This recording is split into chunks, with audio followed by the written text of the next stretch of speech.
Oh, Gaagigebines. Alrighty, I'll try to top that. I can tell some jokes, but not right now.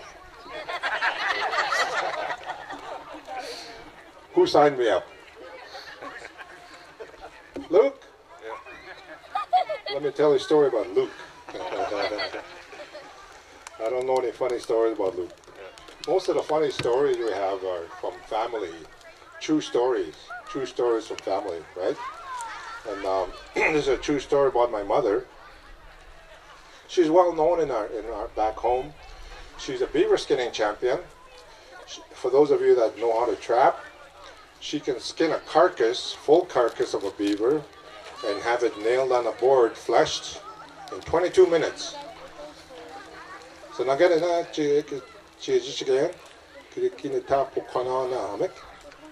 is that a good time, 22 minutes? Mary Moose would know. And so she went to a competition. It depends on what size. This was just a small one.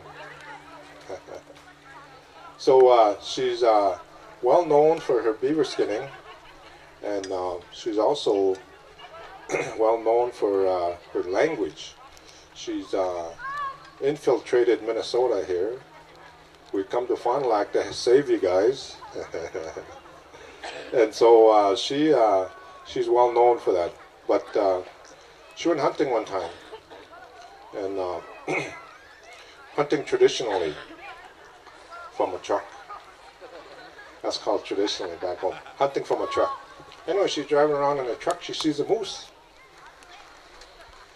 and she pulls over and takes her gun and aims very carefully.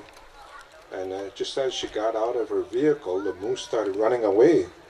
So she takes her gun and boom, shoots the moose running away. Where's the best place to shoot a moose? Close to the road. So she goes over the hill, and there it is laying right there, right on the road. Wow, she was flabbergasted. She went home, got the sons, the four-wheelers, loaded it up, brought it home. She's really proud about finding out how she killed it. So when she was skinning it, the whole hide came off. Not a single bullet hole in the whole thing. She couldn't find a bullet hole. She was perplexed. What I do, scared to death? You know? So when she cut up the hindquarters, here's where the good part comes in. She cut up the hindquarters, the two hindquarters. Right in the middle of the two hindquarters is a great big bullet hole. You guys know what I'm pointing at, right? Right between the two hindquarters is a bullet hole. Ever since then, she's been known as a crack shot. True story. True story. And I take the liberty when I get a microphone here to you know, if you got bare socks or shoes, rub your feet on the grass. That feels really good. That's what I'm doing here. My twin brother Dennis, not too many people know that, but I have a twin brother. And most of the questions that we have about twins is it true that you guys can feel each other's emotions when you're apart from each other? How many twins in here? Any twins? Anybody know of twins? There's a whole bunch of us out there. There is. So people, that's the most common question. So finally I said, yeah, we can feel each other's emotions. Wait. Okay, Dennis. You know, he just told me it's okay to tell the story.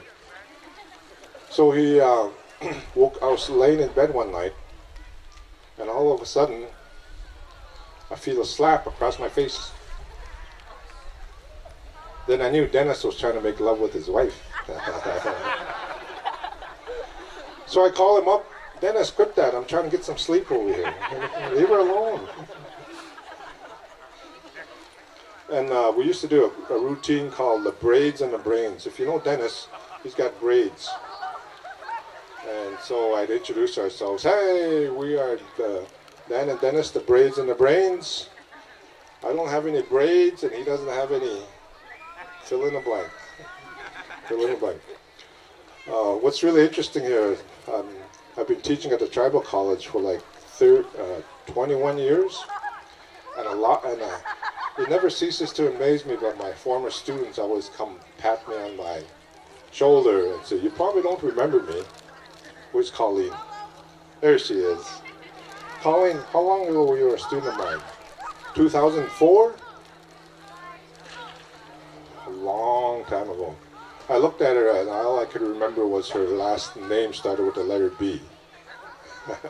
I think that was your letter grade, wasn't it?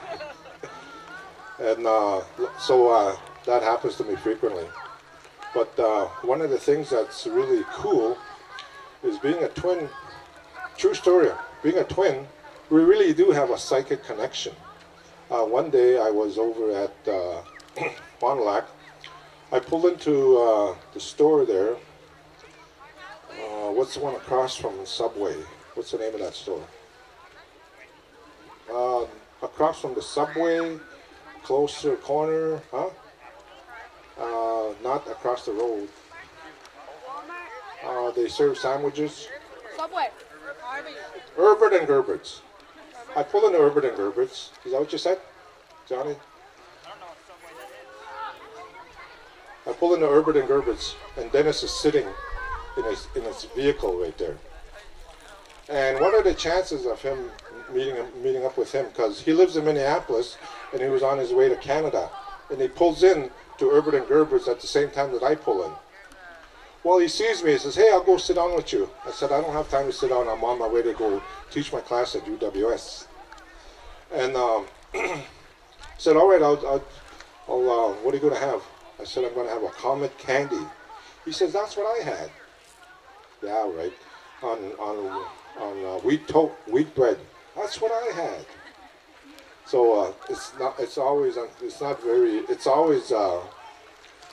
unusual when it happens, but it's really neat.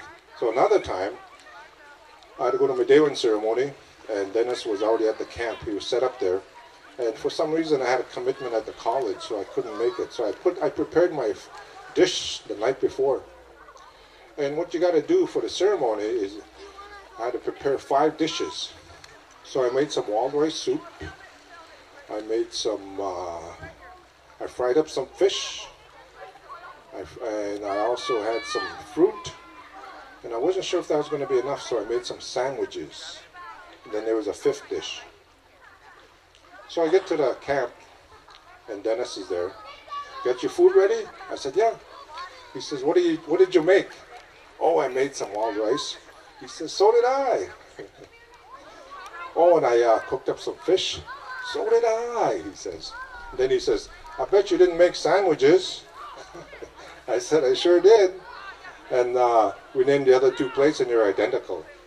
So we're sitting in a ceremony, and it's like this person's sitting over here. He points at us, and Dennis is sitting right next to me. He says, "That's good fish." He says, "Cajun style, right?" Dennis and I at the same time says, "Yep." We both use the same seasoning on the fish. So it's a really exciting to be a twin. And when you don't tell me you're going to sign me up, I start rambling. Let me see. How about a big round of applause for Gaagigebines-Dan? Hey, thank you. Kiwenz. He saved me. Big wedge.